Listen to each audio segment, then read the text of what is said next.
Why you need actual gold and silver coins, not an ETF, the actual coinage. All right, so here it is early in the morning. Your old buddy Josh is what I do is I get up about 5:30. I start the day. I feed the dogs, say my prayers, read the Bible, do some research on the Bible, and then I usually sit there and just think for a couple minutes, and then I grab whatever book I'm reading at this time, which right now is Through a Howling Wilderness by Thomas Desjardins. Talk about the Benedict Arnold exploits going to Quebec in 1775.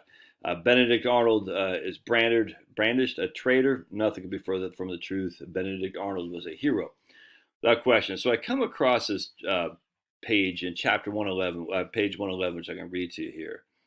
And there's hang tight, because you're going to say, why does he always go off topic? No. I'm going to read this to you. After a few days of starvation, and in Henry's case, it's John Henry, who's a 16-year-older from the frontier of Pennsylvania, who joined the Arnold expedition to go through to Quebec. 16-year-old. In Henry's case, it was a second bout in a month of starvation. The human stomach needs to be treated with care and caution. Consuming food too quickly, sometimes even relatively small amounts, can have disastrous, possibly fatal effects. Because what happened is that Henry and a few of his friends wasted a little time in taking advantage of their new situation. They came across this place in Quebec, and there was a slaughterhouse that they raided, and that had been held for the use of the expedition. So it was there for Benedict Arnold's group, but they raided the slaughterhouse and carried off as many pounds of beef steaks as we could carry. And Henry took part of the impromptu feast that followed. Within an hour, was regretting his part in it. All right, so when I was in Ranger School, and I didn't pass, just FYI, every time I have to say it, because I don't want anyone saying, I don't know what they call it, like when people pretend they're Vietnam vets and they're not. I'm not. But I did go, and I went for, 3 months of torture. No other way around. I hated every minute of it, without question. But you don't eat much.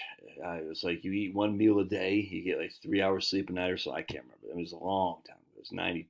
I went to class 9-90, which went 10-90, 11-90, and I think it was 12-90. When I finally said, "Aloha, Ranger School. I'm not going to be. I'm not. This isn't for me."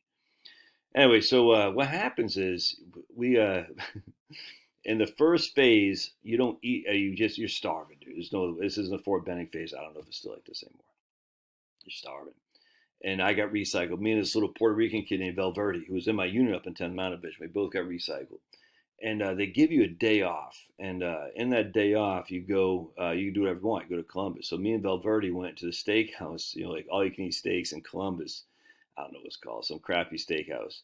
And dude, we ate like it was insane. And then about 20 minutes later, we're both puking. I remember we're sitting there just probably 10 minutes later, we both went to the toilet, puked, and then came back. I'll never forget that. It was funny. Actually, it's funny because the next time I got recycled, Valverde wasn't there. And I went to the Columbus. They had a minor league baseball team. So I went to go see the minor league baseball team by myself after I had been recycled for the second time. But I passed that time, but it was funny, man. Anyway, so our man John Henry, let's see. After the feast concluded, and the march resumed when he's back on the trail with old Benedict, he started a fever set in. He was soon barely able to walk. A warm night by a farmhouse fire found him no better, and before long, quote, I became, according to my feelings, most miserable of human beings, because he kept a diary of this.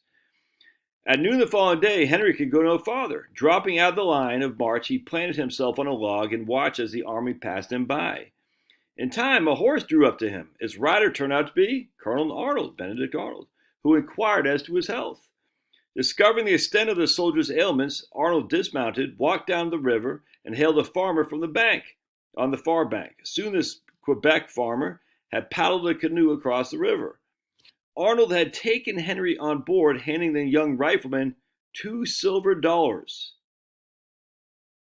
silver. All right. So what happened was, when we go down here, By morning of the third day of his respite, Henry had recovered enough of his strength that he thought it best to pursue the rest of the expedition, making his way down the opposite bank of the river.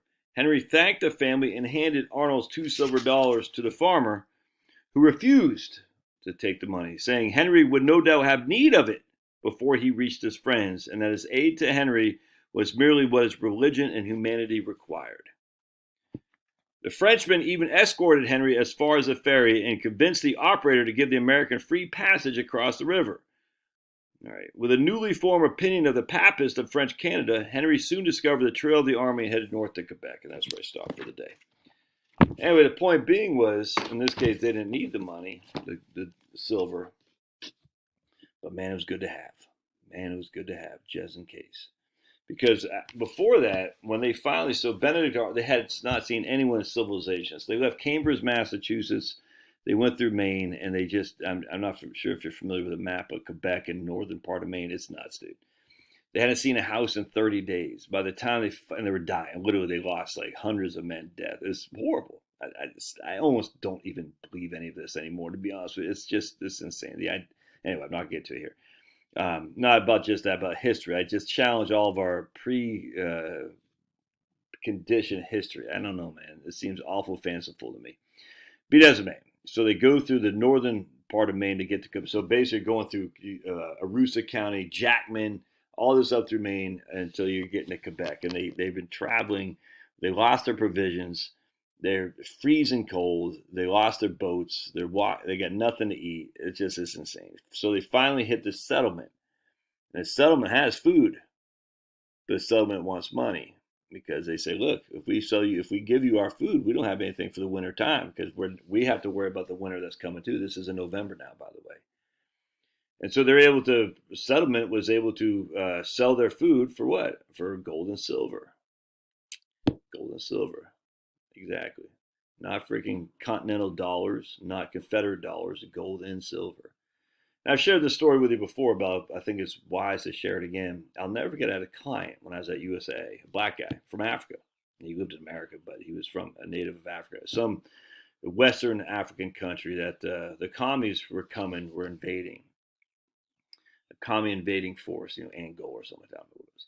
And this guy's dad was a merchant. He did a thriving, I almost want to say textiles, but I can't remember what kind of firm it was.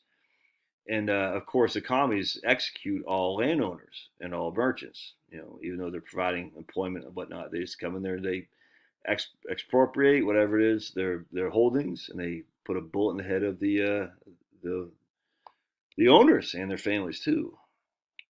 So this guy knew the commies were coming. And so what he did was he had stored tons of gold coinage. And he was able to bribe his way out of harm's way by he took a boat. He took a boat.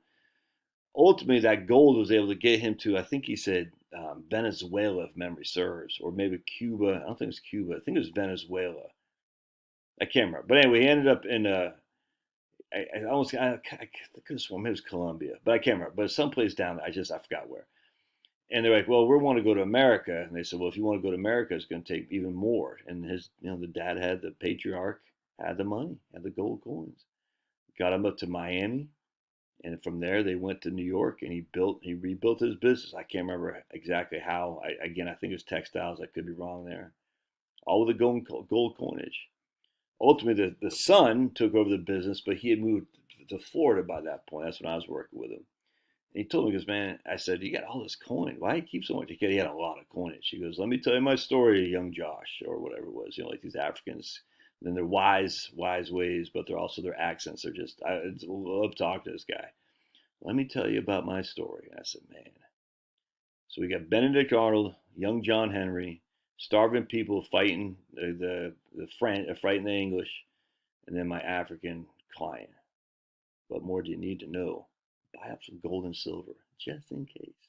Love your thoughts. We'll see you.